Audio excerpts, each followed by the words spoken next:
할렐루야. 6월 5일 금요일 새벽 기도를 시작하겠습니다. 사도신경으로 우리의 신앙을 고백합니다. 나는 전능하신 아버지 하나님 천지의 창조주를 믿습니다. 나는 그의 유일하신 아들 우리 주 예수 그리스도를 믿습니다. 그는 성령으로 잉태되어 동정녀 마리아에게서 나시고 본디오 빌라도에게 고난을 받아 십자가에 못 박혀 죽으시고 장사된 지 사흘 만에 죽은 자 가운데서 다시 살아나셨으며 하늘에 오르시어 전능하신 아버지 하나님 우편에 앉아 계시다가 거기로부터 살아있는 자와 죽은 자를 심판하러 오십니다. 나는 성령을 믿으며 거룩한 공교회와 성도의 교제와 죄를 용서받는 것과 몸의 부활과 영생을 믿습니다. 아멘. 찬송가 220장 찬양하시겠습니다. 찬송가 220장입니다.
고린도전서 12장 12절에서 20절까지 말씀입니다.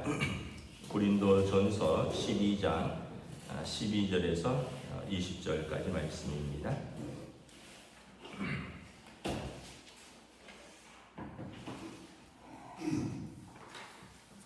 12절부터 31절 마지막 절까지 봉독하도록 하겠습니다. 고린도전서 12장 12절부터 마지막 절입니다. 몸은 하나인데 많은 지체가 있고 몸의 지체가 많으나 한 몸인과 같이 그리스도도 그러하니라. 우리가 유대인이나 헬라인이나 종이나 자유인이나 다 한 성령으로 세례를 받아 한 몸이 되었고 또 다 한 성령을 마시게 하셨느니라. 몸은 한 지체뿐만 아니요 여럿이니 만일 발이 이르되 나는 손이 아니니 몸에 붙지 아니하였다 할지라도 이로써 몸에 붙지 아니한 것이 아니요 또 귀가 이르되 나는 눈이 아니니 몸에 붙지 아니하였다 할지라도 이로써 몸에 붙지 아니한 것이 아니니 만일 온몸이 눈이면 듣는 곳은 어디며 온몸이 듣는 곳이면 냄새 맡는 곳은 어디냐. 그러나 이제 하나님이 그 원하시는 대로 지체를 각각 몸에 두셨으니 만일 한 지체뿐이면 몸은 어디냐. 이제 지체는 많으나 몸은 하나라. 눈이 손들어 내가 너를 쓸 데가 없다 하거나 또한 머리가 발들어 내가 너를 쓸 데가 없다 하지 못하리라. 그뿐 아니라 더 약하게 보이는 몸의 지체가 도리어 요긴하고 우리가 몸에 덜 귀히 여기는 그것들을 더욱 귀한 것들로 입혀주며 우리의 아름답지 못한 지체는 더욱 아름다운 것을 얻느니라. 그런즉 우리의 아름다운 지체는 그럴 필요가 없느니라. 오직 하나님이 몸을 고르게 하여 부족한 지체에게 귀중함을 더하사 몸 가운데서 분쟁이 없고 오직 여러 지체가 서로 같이 돌보게 하셨느니라. 만일 한 지체가 고통을 받으면 모든 지체가 함께 고통을 받고 한 지체가 영광을 얻으면 모든 지체가 함께 즐거워하느니라. 너희는 그리스도의 몸이요 지체의 각 부분이라. 하나님이 교회 중에 몇을 세우셨으니 첫째는 사도요 둘째는 선지자요 셋째는 교사요 그 다음은 능력을 행하는 자요 그 다음은 병 고치는 은사와 서로 돕는 것과 다스리는 것과 각종 방언을 말하는 것이라. 다 사도이겠느냐 다 선지자이겠느냐 다 교사이겠느냐 다 능력을 행하는 자이겠느냐 다 병 고치는 은사를 가진 자이겠느냐 다 방언을 말하는 자이겠느냐 다 통역하는 자이겠느냐. 너희는 더욱 큰 은사를 사모하라. 내가 또한 가장 좋은 길을 너희에게 보이리라. 아멘. 할렐루야. 네, 오늘 또 새날을 주셨습니다. 주님께서 은혜와 평강으로 함께하여 주시기를 축복합니다. 계속해서 몸의 지체와 은사를 이렇게 연결해서 설명을 합니다. 은사가 여러 가지가 있는데 뭐 더 좋은 은사, 뭐 더 귀한 은사 이렇게 나눌 것이 아니다라는 거죠. 몸의 지체랑 비유하면 팔과 뭐 다리와 뭐 눈과 입과 코가 다 있지만 어느 것 하나 귀하지 않은 것이 없다. 다만 이제 좀 드러나는 지체가 있고 안 드러나는 지체가 있다라는 거죠. 그래서 도리어 좀 강하고 좀 더 아름다운 지체가 좀 약하고 드러나지 않는 지체를 잘 보호하는 역할을 해야 된다라는 거죠. 세상은 어떠냐 하면 강하고 아름다운 것이 대접을 받습니다. 약하고 부족하고 이러면은 사람들이 흔히 말해서 취급을 안 해줍니다. 뭐 여러분 물건도 그렇잖아요. 여러분 뭐 어디 가게에서 과일을 사거나 뭐 생선을 살 때 들었다 놨다 하잖아요. 어디 좀 하나라도 물른 데가 없는가, 어디 조금 뭐 축난 데가 없는가 이렇게 보잖아요. 그래서 포도를 사는데 뭐 한 송이만 물러도 이건 아닌가 봐 하고 내려놓고 밑에서 또 들고 뭐 사과나 뭐 배를 사도 하나 들어서 이렇게 보고 저렇게 보고 이거는 좀 아니네 하고 또 내려놓고 그러잖아요. 근데 이게 어떻게 보면 이게 본성적이라는 거예요. 세상도 그렇습니다. 세상도 힘 있고 능력 있고 아름다운 외모를 가지고 능력 있는 사람들을 좋아합니다. 이왕이면 보기 좋은 외모를 가진 예쁘고 잘생기고 키 크고 흔히 말하는 포대 멀쩡하고 또 거기에다가 뭐 공부도 잘하고 대학도 잘 가고 뭐 직장도 잘 다니고 뭐 연봉도 잘 받고 뭐 요즘처럼 뭐 보너스도 받고 뭐 성과급도 뭐 몇 억씩 받으면 더 좋고. 근데 그렇지 못한 사람은 어떠냐? 그렇지 못한 사람은 그렇게 비교하면 마음이 좀 안 좋겠죠. 그런데 여러분 그 사람이 나라면, 그 사람이 여러분들의 자녀라면 그럼 어떻게 되겠어요? 그러면은 우리가 너무하는 거 아니야 세상이? 그렇게 얘기하지 않겠어요? 왜냐하면 내가 잘나고 우리 자식들이 잘나서 부끄러움 없이 부러울 것 없이 다 잘 대접받고 다 잘 나가면 그게 당연한 건데 내가 그렇지 못하고 우리 자녀들이 그렇지 못해서 주목받지 못하고 소외되고 사람들이 별로 대접 안 해주고 그러면은 내 자신이 비참하고 자식이 불쌍하고 뭐 세상이 왜 이래? 이러지 않겠느냐라는 거예요. 그러니까 결국은 이 세상은 하나님의 나라의 가치와 질서와는 좀 달라요. 그래서 우리가 기도할 때 옛날엔 그런 기도 많이 했잖아요. 머리가 될지언정 꼬리가 되지 말게 하옵시고 이런 기도 많이 했는데 사실은 좋은 의도로 했지만 사실은 이게 세상의 질서를 따르는 거거든요. 세상에서 잘 나가게 해주시고 세상에서 머리가 되게 하시고 꼬리는 되지 말게 하옵시고 근데 반드시 꼬리도 있어요. 누가 머리가 있으면 누가 꼬리도 있거든요. 그럼 어떻게 해야 돼? 이제는 우리가 기도할 때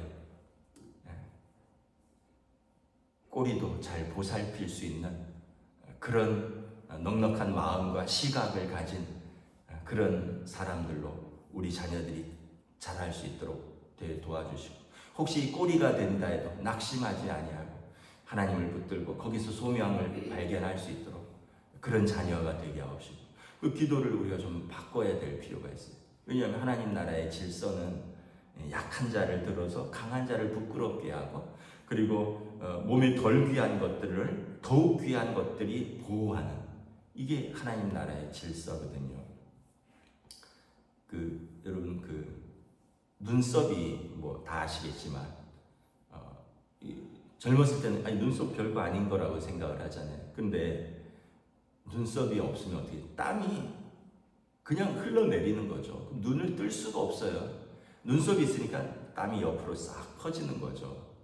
그래서 이 눈썹이 참 별거 아니다 라고 생각을 했는데 눈썹이 이렇게 귀중한 것이구나. 근데 눈썹 다 밀어버리면 그 색깔은 입힐 수 있는데 그 기능은 못 입히는 거죠. 땀은 그냥 흘러내릴 거예요. 그러니까 마찬가지죠. 발도 그렇잖아요, 여러분. 발 족저근막염 저도 걸려봤는데 이거 어떻게 참 표시도 안 나는데 그냥 밟으면은 찌르듯이 3개월간을 제대로 걸을 수가 없잖아요. 그러니까 뭐 다른 활동도 잘 못하는 거고 운동도 못하고 어디 가는데도 뭐 어디 많이 걸어야 된다 어디 많이 가야 된다면 걱정되고 안 가고 싶고 발바닥에 문제가 생기면 그런 거죠. 근데 발이 뭐 드러나나요? 발이 뭐 잘 보이나요? 맨날 신발 속에 감춰져 있고 그런데 사실은 우리의 아름다운 지체들이 그러지 못한 다른 모든 요긴한 지체들로 그러니까 아름답거나 드러나진 않지만 요긴하기 때문에 하나님이 두신 거라는 거죠. 그래서 우리가 서로 너는 뭐 내 몸이 아니다라고 할 수 없고 내 몸에 붙지 아니하였다 할 수 없고 너만 좋은 거 먹냐 하고 입만 부러워할 것도 아니고 우리가 다 하나님 앞에서 지체가 한 몸이듯이 은사도 그렇다. 그래서 28절에 보면 다 사도겠느냐 다 선지자겠느냐 다 교사겠느냐 다 능력해나가겠느냐 다 병 고치겠느냐 다 방언하겠느냐 이게 이제 28절 9절 30절 그러니까 그렇게 하는 사람이 있고 그거 못하는 사람이 있다는 거예요. 근데 못한다라기보다는 나는 다른 은사가 갖고 있다 이렇게 생각을 하면 되죠. 그런데 여기 보면 또 중요한 것도 있어요. 너희는 더 큰 은사를 사모하라. 내가 또한 가장 좋은 길을 너희에게 보이리라. 이건 이제 13장에 연결되는 사랑의 은사거든요. 모든 은사 위에 사랑을 더하라는 건데 근데 우리가 그래도 그걸 그렇게 사모하면요 하나님도 그걸 주시기도 합니다. 제가 방언을 하고 싶어서 참 사모하고 기도했던 때가 있었습니다. 젊어서. 그래서 방언을 받았어요. 근데 이제 신학교 가면서부터 또 신학교는 굉장히 또 이성적으로 생각하고 또 그때는 이제 또 묵상기도에 또 꽂혀갖고 소리 내지 않고 묵상기도 하는 거를 또 3년 동안 배우기도 하고 연습하기도. 어느 날 또 사용을 안 하니까 또 사라졌더라고요. 그래서 나중에 부목사 가서 이제 또 방언기도를 해보려고 하니까 옛날에 했던 것들이 있어서 할 수는 있겠는데 머릿속에 충돌이 오는 거예요. 이거 내가 입으로 하는 거 아니야. 그냥 내가 머리로 하는 거 아니야. 옛날에는 그런 거 생각 안 하고 그냥 방언기도를 했었는데 여기에 대해서 여러 가지 생각이 많아지고 사용을 한 3년 안 하다가 다시 하려고 하니까 또 못 하겠는 거예요. 그래서 억지로 인위적으로 하려고 하지 말자 해서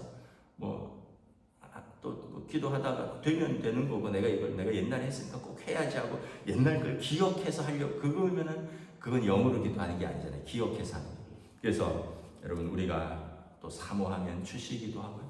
옛날에는 또 그런 것도 있었을 거예요. 그 아이들이 수학 문제 이런 거 도저히 그때는 풀 수가 없었는데 한 학년이 지나고 나니까 그걸 풀 수 있는 그 눈이 생긴 거예요.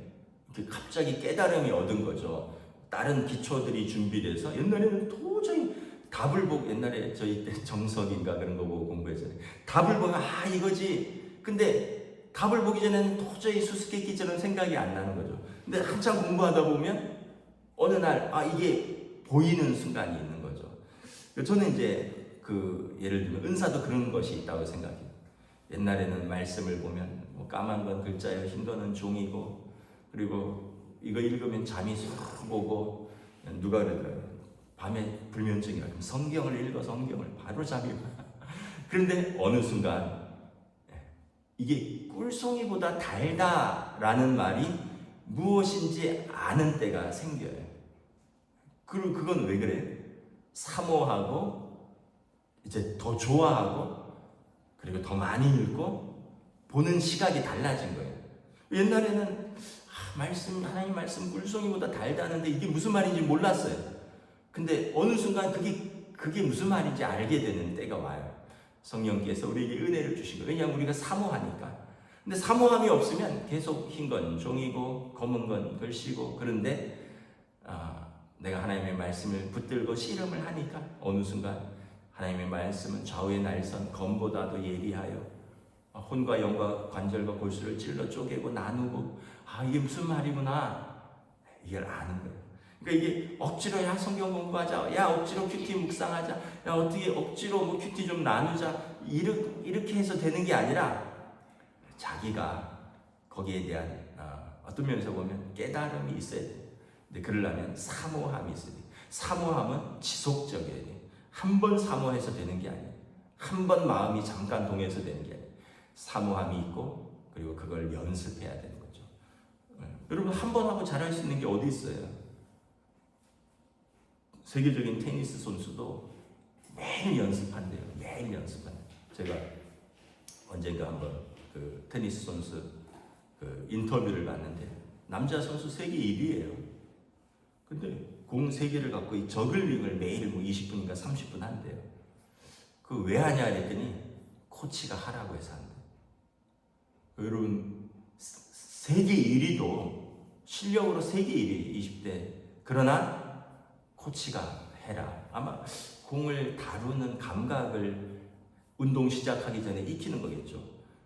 그 저글링 테니스 공 3개 가지고 이거를 하루에 한 20분 30분 하고 시작하는 거예요. 근데 그 사람이 세계 1위라니까요. 테니스는 손으로 하는 건 아니잖아요. 채로 하는 거잖아요. 채로 이렇게 하면 이해가 가겠지만 근데 이해가 안 가도 코치가 그렇게 하라니까 하는 거예요. 근데 우리는 저도 그렇고 여러분도 그렇고 우리 자녀들도 그렇고 말이 되게 많잖아요. 인생을 살아온 인생의 코치들이 그렇게 해라. 믿음의 코치들이 이렇게 해라 하는데 그거 왜 그렇게 하냐고 불필요하다고 해봤는데 별로 성과도 없다고. 우리가 그래서 안 넣는 것 같아요. 왜냐하면 우리에게 그런 사모함과 순종과 그런 지속성과 또 그런 어떤 하나님에 대한 말씀에 대한 그런 온전한 순종 이런 것들이 있어야 될 것 같습니다. 말씀을 마치겠습니다. 은사를 생각하면 여러분 다 은사를 주셨다 생각을 하시고요. 좀 드러나는 은사가 있고 좀 안 드러나는 은사가 있을 뿐이 은사는 다 있다. 내 은사가 무엇인지 생각해 보시고 그 은사를 활용해서 섬기면 서로에게 유익이 되고 기쁨이 되고 공동체가 든든히 서가고 그리고 다른 사람의 은사를 인정해주고 격려하고 그러면서 우리가 같이 온 몸이 같이 아름다워져 간다는 것입니다. 그리고 무엇보다 거기에 사랑을 더하면 그 은사가 더 아름다워진다. 그건 이제 내일 부분입니다. 기도하겠습니다. 하나님 은혜를 감사합니다. 우리가 참 은사를 생각하면 여러 가지 좀 사모함도 있고 갈급함도 있고 또 그런 은사가 없는 것 같아서 답답함도 있고 아쉬움도 있습니다. 그러나 그래도 하나님께서 내게 주신 은사가 있다라고 성경은 말씀합니다. 그리고 몸에 여러 지체가 있지만 드러나는 아름다운 지체도 있고 드러나지 않는 지체도 있지만 그 지체가 오히려 더 요긴하다라고 말씀을 합니다. 드러나지 않기 때문에 함부로 대하면 온몸이 망가지듯이 모든 은사는 다 필요가 있고 쓸데가 있고 요긴하고 그래서 합력하여 온 몸을 이루어가는 교회 공동체를 세워가는 하나님이 주신 귀한 은사들이다. 다 사도겠느냐, 다 선지자겠느냐, 다 목회자겠느냐, 다 교사겠느냐, 다 방언하겠느냐, 다 능력 행하겠느냐, 다 병 고치겠느냐. 그러나 이를 통해서 하나님의 교회를 세워가는 것이라 말씀하셨으니 우리가 하나님 앞에서 내게 주신 은사들을 우리가 귀히 여기고 또 아름답게 사용하여 하나님 앞에 영광 돌릴 수 있는 저희들로 인도하여 주시옵소서. 감사를 드리오며 우리 주 예수 그리스도 이름으로 기도드리옵나이다. 아멘. 하늘에 계신 우리 아버지, 아버지의 이름을 거룩하게 하시며 아버지의 나라가 오게 하시며 아버지의 뜻이 하늘에서와 같이 땅에서도 이루어지게 하소서. 오늘 우리에게 일용할 양식을 주시고 우리가 우리에게 잘못한 사람을 용서하여 준 것 같이 우리 죄를 용서하여 주시고 우리를 시험에 빠지지 않게 하시고 악에서 구하소서. 나라와 권능과 영광이 영원히 아버지의 것입니다. 아멘.